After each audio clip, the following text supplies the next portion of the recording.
All right, so today our guest speaker is Graham Calder, and he is going to present the importance of regenerative agriculture. So for those who didn't attend the environmental panel, Graham Calder is the founder of P3 Permaculture, a company that provides easy access to permaculture education and promotes the sustainable design solutions for different environments. Also, if you have any questions during the workshop, you can send them to me privately on the Zoom chat. Just click on chat and select to everyone and select my name, Régis Couture. And because after the workshop, we'll have like probably around 10 minutes of Q&A, depending on the time. Now I'll let our speaker continue with his workshop on regenerative agriculture. So Graham, the floor is yours.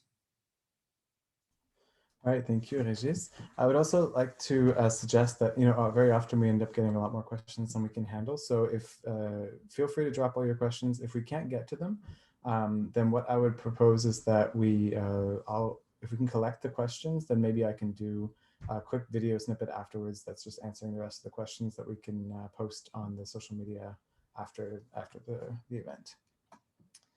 So to get started into this, really, permaculture is the angle that we're taking today, which is a word that not many of us will know. So we're going to work our way into permaculture, but starting through the ecological agriculture lens.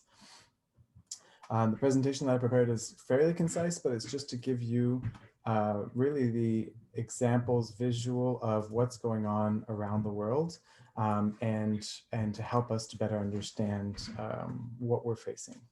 So regenerative design is a better word to start with when we're looking at regenerative agriculture and permaculture, because permaculture is really a design science that's used to solve problems that we're facing, and not just agricultural problems, but they can be business design and setup, they can be actual structural for your home, they can be many different forms of application, technological or whatnot. So today we're going to really focus on the agricultural perspective. So permaculture is a process of design that's based in this observation of nature. And to begin, we're going to start back a few steps away from agriculture, because we do need to make sure that we're all on the same page through the observation of the world today. And that observation that I want to hone in and highlight is one that's kind of been drowned out by the latest COVID crisis that we are all living through. And the scale of this climate change challenge that we're all facing is something really important to start with as a baseline, because we often talk about the Paris Accord, we often talk about this famous 2 degrees Celsius as what we are going to achieve. And the media often even used to, before COVID, mention that we have 10 years to really begin implementing change to be able to get to this 2 degrees Celsius. To start with, the 10 years is that we have to fundamentally change every aspect of transportation, every aspect of heating and cooling our homes, every aspect of food production, and basically every aspect of the urban life in order to achieve 2 degrees Celsius within 10 years. So it's not to begin within 10 years, it's that we need to have this fundamental transformation done and underway in that time period. If we look at where we are actually on track today, first of all, if we look at the probability of exceeding 2 degrees Celsius, it's 90% based on what countries and different organizations around the world have committed to. And the probability of exceeding it based on what people are doing. So the first 90% is what people say they're going to do. And then based on what countries are actually doing is a 97% probability that we are going to exceed 2 degrees Celsius. So what does 2 degrees Celsius mean? It's a very vague concept to understand, global average temperature. But to give you a reference point, if you can imagine where you're sitting today, if you are in North America, and you would be 15,000 years ago beneath 12 kilometers of ice. The average global temperature 15,000 years ago, to give us that ice age, would be 4 degrees Celsius lower than it is today. So if a decrease of 4 degrees Celsius over a period of 3,000 years can give us a massive ice age, then what does a 2 degree increase look like over 80 years? The unfortunate reality is that we're on track today with the way that we're going with not business as usual, because we've increased emissions beyond business as usual, but we are on track right now for a 7 degrees Celsius increase within the next 80 years. There isn't actually even very solid data of what 7 degrees warmer average temperature looks like, but there is some data for 5 degrees Celsius. So the map that you're seeing in front of you, where Montreal is under the ocean and so is Lake Ontario, this is what sea level rise would look like with a 5-degree increase of global average temperatures. It's 100 meters or 300 feet of sea level rise. So when we ask the question about sustainable agriculture, we really need to consider all of these impacts as well, because as Carolyn Begg mentioned in the panel earlier today, the externalities are not measured when we actually measure the efficiency of productivity in agricultural systems. So now that we all have that baseline, we got to start looking at how to fix the problem. In permaculture, we always identify the problem and then break it up into its components. The problem here is carbon dioxide and other greenhouse gas emissions that cause the greenhouse effect. So where do they come from? If we look at the graph, forget about everything except for the two major sources here of electricity and food and land use. That covers about half of our input of greenhouse gases into the atmosphere. So if we today are going to look at land use and agriculture, we can understand that the way that we use the land today for food production and for parks and for forestry is going to impact 24% of all the carbon dioxide and greenhouse gas emissions that we emit. So it's a huge step just dealing with our land and our food. If we then look at the sink, which is where the earth has the ability to absorb carbon dioxide and store it out of the atmosphere, preventing any change, actually, again, 24% of that is in the land. So the earth has the ability as a sponge to absorb the CO2 in the atmosphere, and the only other source or sink that is greater than that is the actual ocean itself. So by tackling food, we are tackling upwards of 24% of the input and the sequestration of carbon around the world, which is a really massive thing. It's not like turning your tap off when you're brushing your teeth. Like, these are very impactful decisions that we are choosing to make with our food production. COVID has shined another light on what we're dealing with globally as food security, elder care, childcare, and food distribution have come into the limelight. We look at cases in Canada, and there's a lot of discussion as to why we didn't close the borders with the US, especially because of the US's mishandling of this. And the reason why is because we would starve to death. There isn't enough food supply and obviously other resources, but food supply is a basis within the country of Canada, even though for our population ratio to arable land, we have more than enough land to produce everything we require as a nation. So there's a lot of this that has come into the line.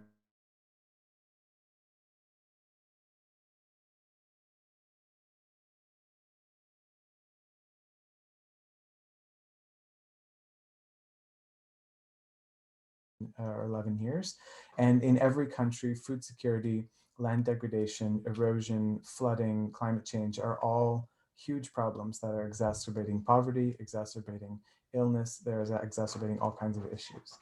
So when we focus on regenerative agriculture, then we're really tackling not just a food problem, not just a nutrition problem, not just flooding, but we're tackling various different problems that aren't even addressed in this discussion about regenerative agriculture. So to start with, now into the content, when we talk about regenerative or ecological agriculture, the question that often comes up is permaculture able to feed the world? Or is regenerative agriculture able to feed the world, or ecological or even organic agriculture? And I love this question because it is a very important focus as to where we get our information from. Because the people that are asking this question are the universities around the world and the media organizations around the world, because they have funding from industries that want this question to be asked. The reality is that we need to ask the opposite question. Can conventional agriculture today actually feed the world? And we're going to start with this counter observation before we then look at how regenerative agriculture can more than feed the world. So today, we currently produce 30% of the world's food supply with conventional industrial agriculture. Most of us, and if we were in Google Meet, I would ask you to drop me a thumbs up. But if you thought that the industrial agriculture complex produced the majority of our food, most of you would be in agreement, right? This is what we tend to learn in agriculture, what we tend to learn in university, and our media talks about as well, that these big industrial food complexes are what feed the world. When reality is that they only produce 30% of the world's food supply. And actually that number was updated just, I updated it. It's actually only 25% of the food supply, as now 75% is produced by small farms. This 30%, I'm going to run with these numbers because this is what I have for my example. The 30% of the global food supply, in producing that with the industrial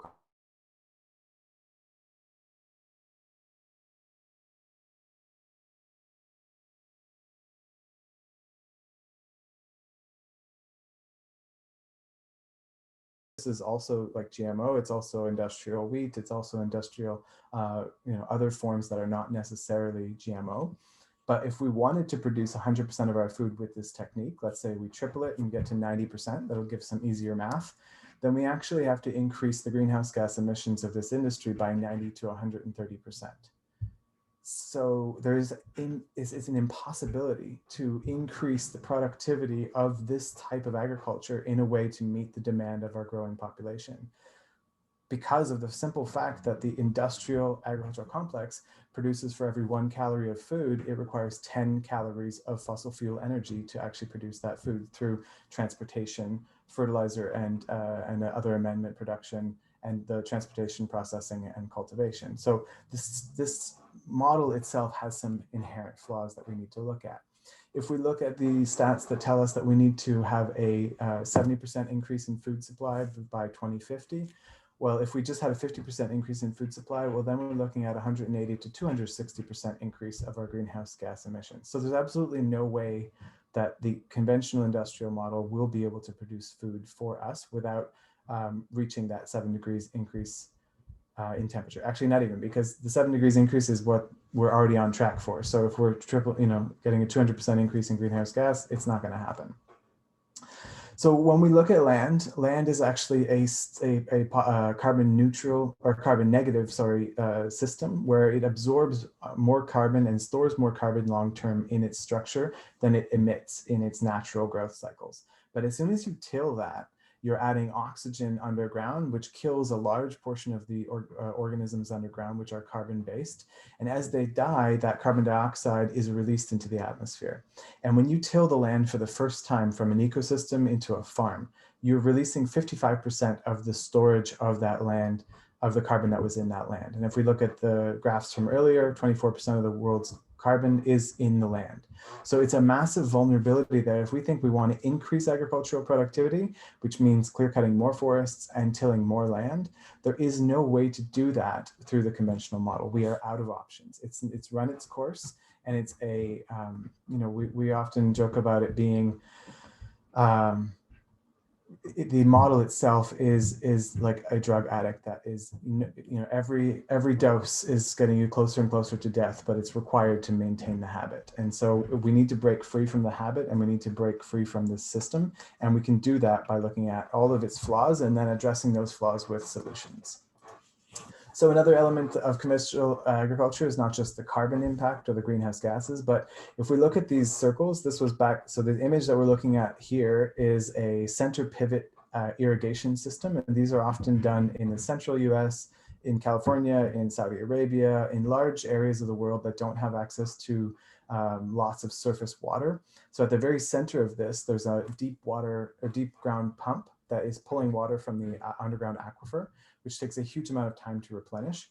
And then they're spraying that water over the crops to irrigate. So you can see that the irrigation kind of goes in a circle back and forth all day long. Well, if we look at this satellite image of it, and you can actually go on Google Earth and find these images, you'll notice that quite a few of these blocks of land are white. They're completely white. Now, this isn't land that is tilled. You can see the brown areas. Those are areas of land that are tilled. The white areas are areas of land that have had so much overhead irrigation during the daytime that the evaporation of that water has caused the buildup of natural mineral salts on the surface of the land, like you can see in the bottom image that I have here. There's a crust of salt that develops over top of the land that makes the land impervious to roots and uninhabitable by the bacteria that would normally provide nutrition to the plants. So we actually are desertifying land by using this conventional agricultural practice. So it can't be the productive solution for feeding the world because of its greenhouse gas emissions. And it's also destroying real estate, agricultural real estate that is much needed as we realize that we are losing this land all around. If we look at other ways, the fact that we have only annual crops with very shallow roots and they're only in productive or in growth for a short period of time means that a lot of the time we have bare soil. So even this image is not bare soil, but the roots are too shallow to protect against the rain. So when the rains come, we have massive erosion. The erosion actually can decrease your yield by 30 to 90% in most industrial farms. And the cost of soil erosion annually in the US is upwards of $44 billion. So to say that if we can stop just the soil erosion, forget about all the other reasons, forget about the greenhouse gases,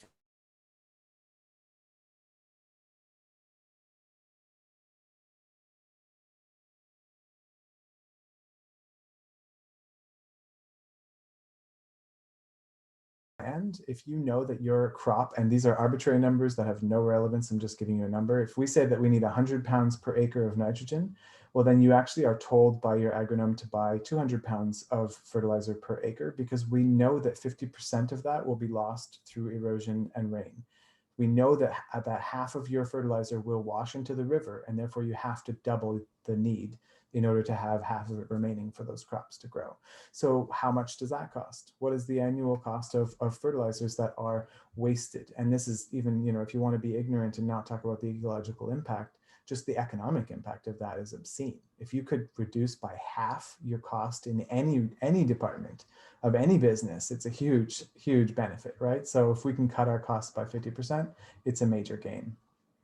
The other issue is that that fertilizer makes its way into rivers and oceans, causing it to be uninhabitable, causing algae blooms, causing anoxic zones with no oxygen that cause fish kills, or the red algae that you may have heard about.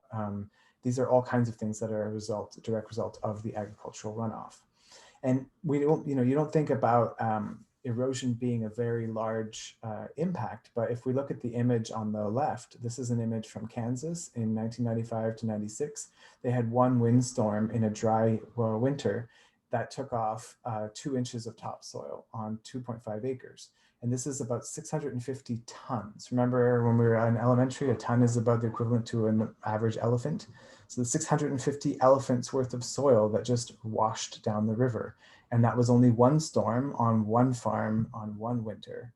And that is what we're dealing with this conventional monoculture till-based agricultural system. It is wholly inadequate, and it is not providing for, you know, it can't even maintain itself. When we talk about sustainable, that's about maintaining something. Well, it can't even be sustainable, let alone something that's going to increase productivity. So that brings us to our next slide, which is, do we want sustainable agriculture? Do we want sustainable business? Do we want sustainable families? Or do you want a sustainable relationship with your best friend or your partner? If you had one, it would be okay, but it's not worth bragging about. Sustainable is bare minimum, right? Sustainable is that you are sustaining things as they are. So if we sustained the amount of climate greenhouse gas emissions as they are today, is that okay? If we sustain the amount of soil erosion that we have today, is that okay? If we sustain the amount of illnesses that are generated by residual chemicals and pesticides in our food, is that okay? No, because none of this is actually where we want to be. Sustainability is the first step in a ladder towards abundance. What we want to get back to is this natural abundance that the earth has provided us with to be able to be a cognitively confused human species that we are today, contemplating, you know, the stars and AI and all these other fancy fandangled things. And if we want to keep doing that, we need to reinstill this abundance that biology has provided us with. So we want to move away from this degenerative model into a sustainable model that has the goal of becoming a regenerative design model. So what is regenerative agriculture? Well, it describes specifically farming and grazing practices that are, among other benefits, reversing climate change by rebuilding soil organic matter and restoring degraded soil biodiversity. And that also results in both carbon downdraw and improving the water cycle. So it's a holistic land management practice that leverages power of photosynthesis, plants, and the carbon cycle to build soil and crop resilience and nutrient density. So the best part, I think, is at the end there, because even if it stops climate change, even if it stops the massive flooding, even if it stops all of these things, one of the most important things I think for me is that it is providing better food. It's not just even providing the same quality food that we currently produce in our agricultural model. It's providing food that has a higher nutrient density. And so I'm sure many of you have eaten a meal and you're physically full, but you're not actually, you don't feel satiated. And so there's this concept of we are obese and starving at the same time as a nation, right? We overeat in terms of calories and we undereat in terms of nutrient density. And if you look at the rough stats, there's all kinds of different ones for different plants, but apples have 10% of the nutrients that they did 70 years ago. Tomatoes have 50% of the nutrients that they did 50 years ago. And this is directly related to the soil health. If the soil is not healthy enough to support the plant can't generate the nutrients that we need. And the beauty about nutritious food is that you have the most complex scientific sensor in the world in your mouth. And it tells you when food is nutritious, because if you've ever bought an organic carrot that tastes kind of bitter, it's not very nutritious. But an organic carrot that actually tastes sweet, that you don't even need to peel, that is something that has a very high nutrient density. And there's scientific studies that have shown very strong correlation between natural sugar production and the nutrient density of food. So I don't just want to fight climate change or stop erosion or have all these reduced pesticides. I also want better food. And I think that's a great thing to work towards. So regenerative agriculture, it comes with a toolbox of the different principles. So there's these 6 principles here: limiting soil disturbance, building soil diversity, armoring the soil. So this means living roots, living ground covers, and also dry organic matters that are inoculated, that are on the surface. Integrating animals, and this is where I differ very dramatically from a lot of people who talk about regenerative agriculture. Everyone talks about integrating of livestock. And it doesn't have to be livestock. In many permaculture designs, we have vegans who do not want to eat any animals, and that's absolutely fine. That's great in many ways. But you do need animals and insects present on your farm to be able to cycle different plant materials and organic matter into soil. And so you need to have the integration of animals, not necessarily a livestock that you're going to kill and eat. Then you also need increased wildlife habitat, so that can be part of this. There's a famous, images of these old farms in Egypt where they have this giant pigeon hotel in the middle of the garden, and they feed the pigeons so that they come and live there and poop in this big pile, and they use that poop just as fertilizer in the garden. So there's all kinds of different interactions that we can have with integrating wildlife and livestock into our farms. Whereas conventional agriculture, we want to keep every other living organism out of the farm except for the corn and the soy. And then we have designing for natural climate solutions. So we're not going to get into each and every one of these techniques, but we are going to look at what exactly regenerative agriculture is and what does it look like. So if we look at, how am I doing for time? I've got, oh boy. All right, so we've got, if we look at right now, 75% of the world's food supply comes already from small non-chemical farms that are about 2.5 acres on average. They're already using techniques. Not all of them are permaculture. Not all of them are certified organic. Actually, most of them are not. And not all of them are doing this because they want to be part of this movement. They're doing this because it's the best way to do it. In countries where poverty is paramount, you understand very quickly that chemical agriculture is a system of poverty. And in fact, using diverse, multi-species, multi-animal integrated ecosystems is a way better system of growth. So we have improved crop yields, we have increased soil organic matter, we have reduction and elimination of erosion. Some systems have no more soil erosion as a result of changing to these techniques. It actually builds soil. So we can take, and there are examples that we'll show you of areas that have had no soil or have had all their soil degraded and eroded away, and we can build soil back in those situations. There's techniques that I've seen people build on cement in a parking lot, and you use these techniques, and a year later we have 1.5 feet of topsoil because of the specific soil building techniques that we're following. It also increases the available nutrients, which then helps us in our food quality as well. So the next list of things is that it totally eliminates the need for synthetic pesticides, herbicides, and fungicides. And you may still have outbreaks, you may still have diseases, but very often the plants themselves have the ability to fight disease and fight pests on their own. And so why not leverage that? If you're an intelligent business person, why would you you buy a Band-Aid solution when you can look at how to generate a solution on its own, which is the ability of the plants to heal themselves. And the only way that they can do this is with proper nutrient availability in the soil. This is something we can't really get into fully, but a living soil ecosystem provides a plethora of different nutrients like molybdenum, which you need in 1 part per billion. Otherwise, you will have a specific plant disease. So by having healthy soil, we can actually have healthy plants that don't require these interventions nearly as much. We can reverse desertification, as many of the work of the List Plateau, Greening the Desert, and Alan Savory have done, replenish watersheds and bring rivers back to life. There's examples of this in Rajasthan and in China. Increasing yields. Many people look at the studies that talked about how organic agriculture will give you 20% reduction in yields as a comparison to chemical agriculture.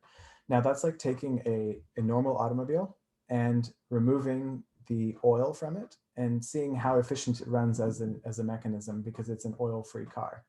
Well, if the car was designed to use oil, then it requires oil to function in the way that it's designed. So a chemical farm that you remove chemicals from is obviously not going to perform.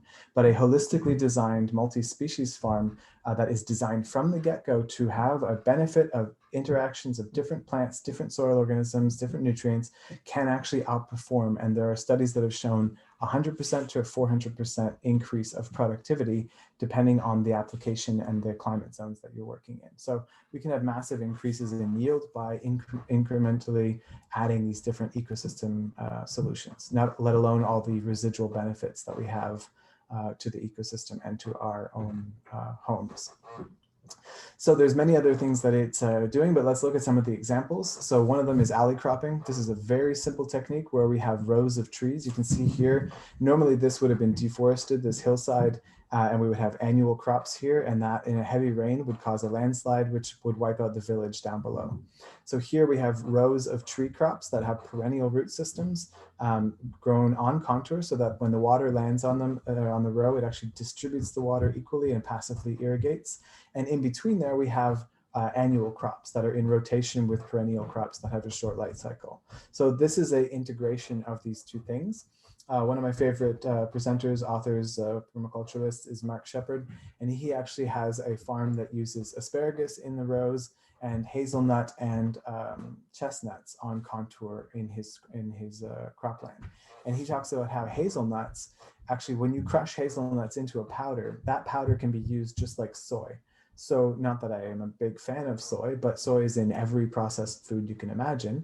And if we could replace that with a hazelnut powder that you till the land once, you plant the hazelnuts and you get harvests for up to 50 years, instead of soy, which you are tilling every single year and you get lower yields over time.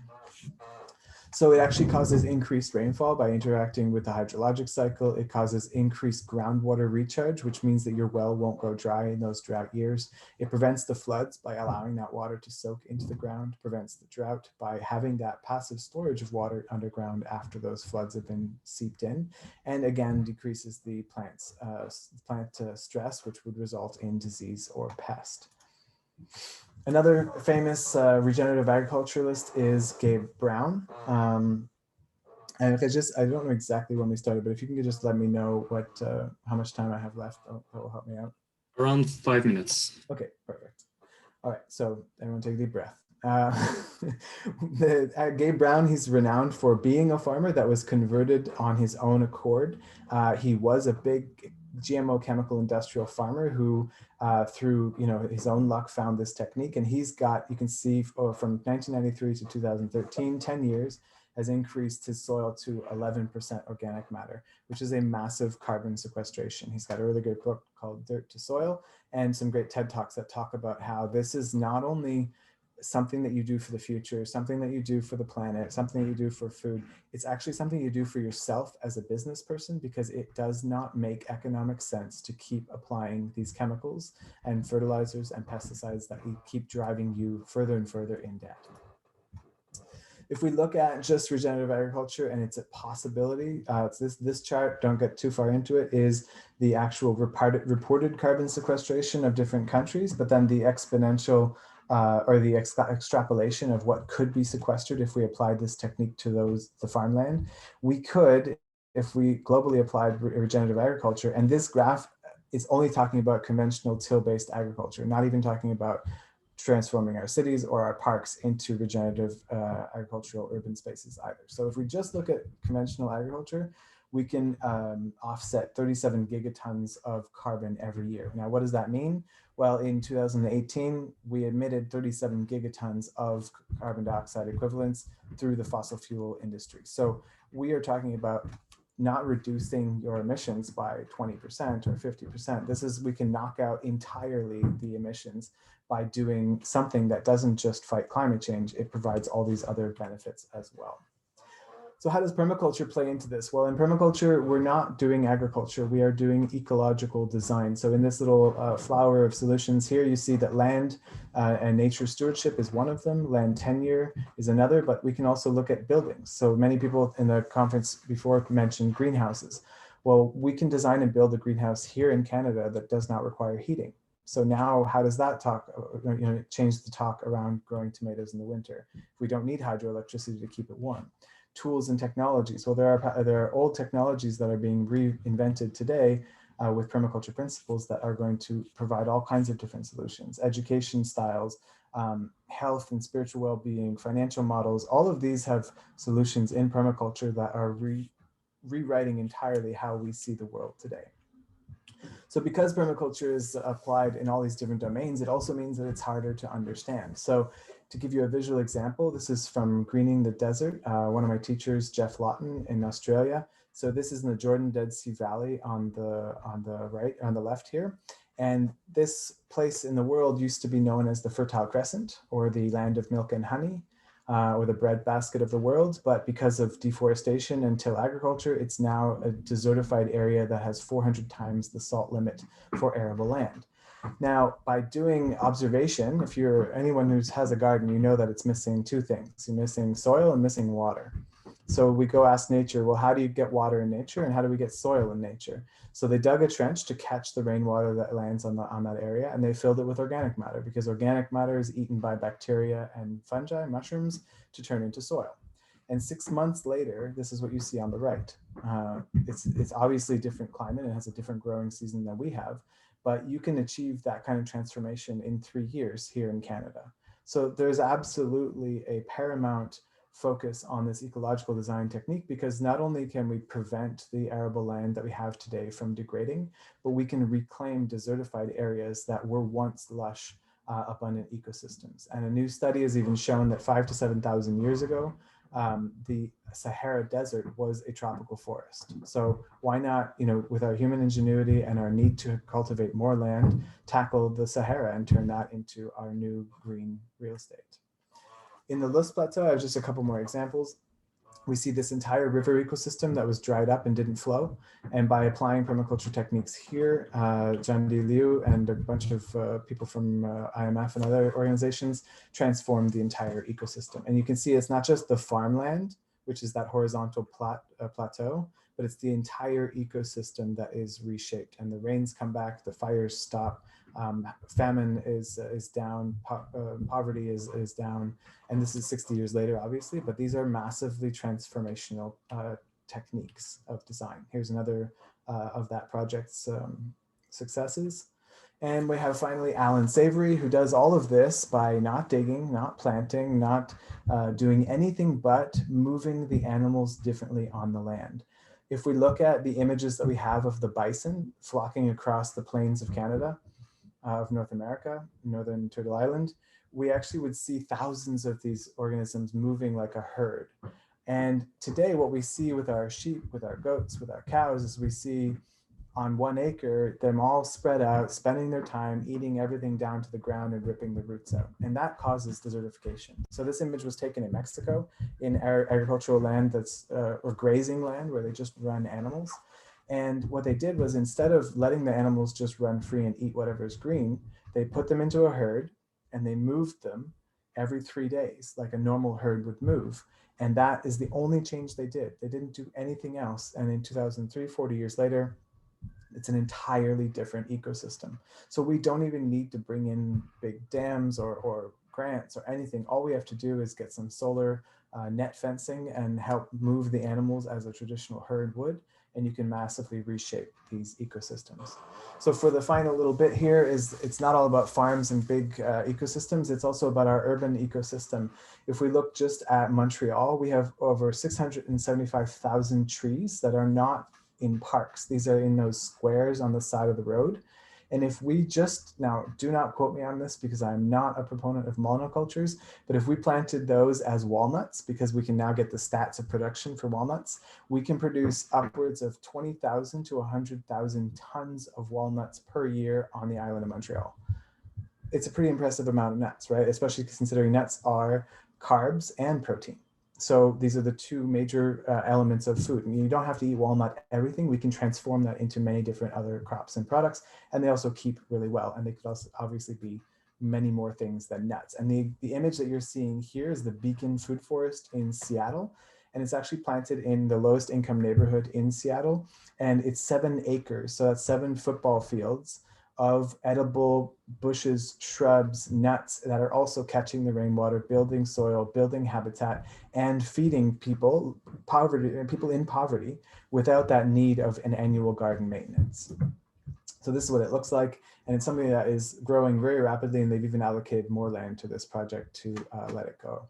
So there's many different places we can start. The DRAWDOWN is your best booklet to start. It gives you the top 80 domains that have the biggest impact on climate change. And if you look in the top 10 here, education for women is one of the most important. I think it probably should be higher than number 6, because they're often the ones who manage the food, who manage a lot of these other elements. But reducing of food waste, because currently we already produce twice as much food as the planet needs, managing refrigerant and all these different things. But land use is still huge on this list.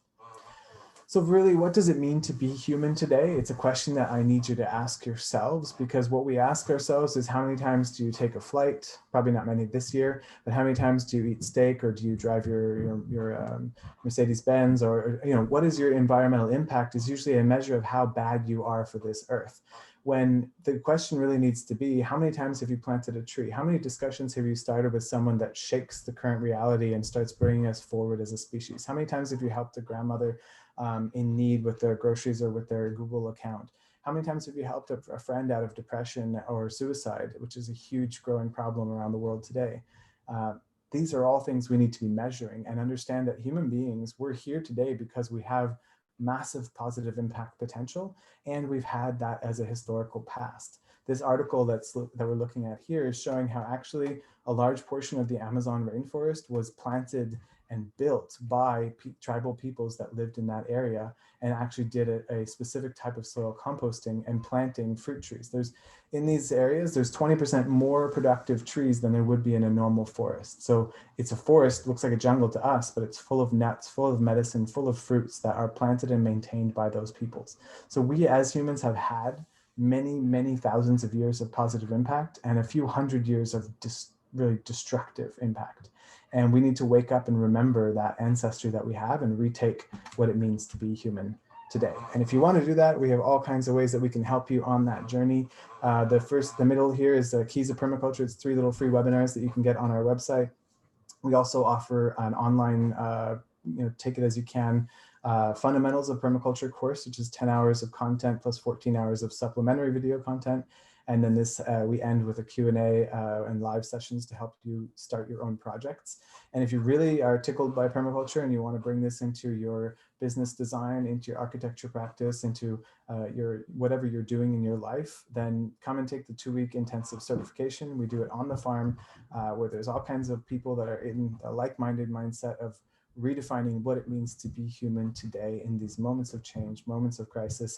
And it's not just stress about climate change, stress about COVID, stress about making money. It's actually a beautiful, empowering, fun experience. And to know that you're not alone in this, and that we are actually many, and we are moving in many groups around the world, is a very empowering thing to do. And it's important to support yourself and to give you that strength as we move forward in these changing times. The course covers all kinds of different elements. We're not going to get into it. If you want to, you can let us know later on, and we'll talk your ears off about it. As you can tell, I like to talk.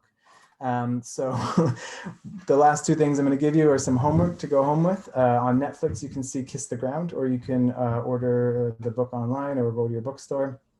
if it's open.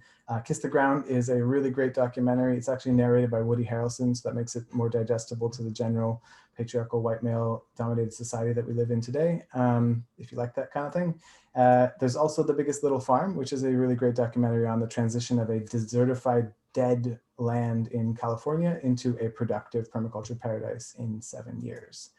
So that's it. That's all. If you want more information on courses, designs, or other speaking opportunities, let us know. It's our pleasure and our passion. And with that, I'll leave the rest of the time for questions. Sorry, I went over time. No worries. We know that we will now pass it on to the Q&A section. We might not get all of the questions. I received a lot of great questions, so I'm sorry about that. I think we might do a video after for answering the questions. Graham, if you're still okay with that. Yeah, and whether you guys are able to or not, I can just do my own recording of it. But as long as I have the questions, so as long as because I know that when we close the Zoom, it erases everything, right? So as long as we can have somebody who documents all the questions, and then whatever we can't cover, I'll do a little video Q&A, and we can post that as we post this video online as well. Okay, yeah. So we'll just have time for one question. I'm really sorry about that.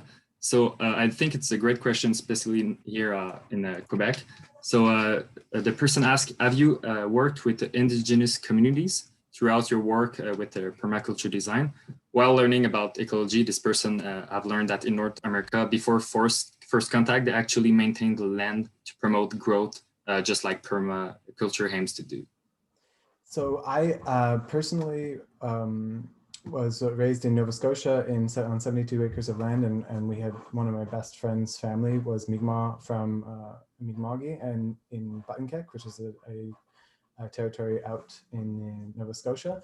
So I have had quite a bit of contact and experience through looking at different Indigenous perspectives. Most of the time when I work with Indigenous groups, I've done a little bit of work here and there. It's more as a seat of learning than a seat of teaching, because we actually, and not to say that they have all the answers or even that there's a unified they out there, because that's a whole thing we can get into. But there is a lot of Indigenous practices that have been lost, and they have been lost due to our brutal colonization through the all these brutal practices that we've done with the residential schools and so on and so forth, where we've erased a lot of this knowledge from even those communities who remain. But there is a lot of really beautiful stuff out there, like the fact that, if the early accounts of the forests, they talked about how there was this abundant wilderness of food, and all around Lake Ontario, it was supposedly a peach grove of wild food. Well, none of that was wild. It was a maintained edible forest garden that was maintained by the people. And an example of this, when I was in my, I don't know how old I was, but I remember hearing that apple trees are considered sacred by the Mi'kmaq. But the irony is that an apple tree is an invasive species that was brought here by the white man. It originates from Kazakhstan. So how could that be a sacred tree in Mi'kmaq culture? Well, because their culture is not static like the Bible, it's evolutionary, it grows and it adapts and it moves on. And what they've noticed is that the apple tree always gives food. And if you've ever looked at an apple tree in the middle of winter, a lot of the dead branches are still in the tree and it looks like a mess. But you can break a tree off in the middle of a snowstorm and a branch, and that tree branch is bone dry, which is really hard to find dry firewood in the middle of a snowstorm in Canada in the woods. So if you're lost, you got to find those wild apple trees that have become wild, and you have a source of firewood. So it's become sacred because their ways of life are built upon observation and respect of ecosystems. And so as the ecosystem changes, that respect and those practices evolve and change as well. Okay, so thank you, Graham. Unfortunately, it was all the time that we had for this workshop. I'm really sorry, guys, if we didn't have the time to get into your questions. But I don't know why you're apologizing, Regis. It's me that went over time. But I just want to let everybody know, take our email down there. It's info@p3permaculture.ca. And if you have questions that you didn't get to drop in the chat and that we don't add to this video later on, we will answer you in email. I have a newborn son who's 2.5 months old, so it may take a little while to answer you, but I will answer you, definitely. Okay, and first and foremost, I want to give a big thank you to you, Graham, for both your panel and workshop. It was really interesting. And also, I just want to remind everybody that the registration for a company fair and the networking is disclosing tonight. And yeah, also the JSEC is looking for an analyst if anyone is interested. So go see that. And yeah, thank you all for attending. I hope you found our first panel and workshop interesting like I did. And tune up for the social panel that is starting right after in probably around 13 minutes. You don't want to miss it. And yeah, so thanks everybody. Thanks, Sergi, and thanks everyone. Thank you. Thank you. All right. Who is it that has the questions? Thank you. Because just before we close the session, just to make sure. Yeah, I got all the questions. Okay, awesome. On Google Doc, yeah. Then I'll. I know you guys have plenty of things to work on, so I'll do just a little video recording answering those questions. Okay, perfect. And do you want to post it on your social media or? Well, you guys are going to post this video, I think, on a social or something, right? So we can just post it with this video when it goes out. Okay, if you want. Yeah. Sounds good. Bonus content. All right. Well, bye. Yeah, thanks a lot for the opportunity to speak. Take care. No worries. Thanks for participating. Yeah, cheers. Bye, Graham.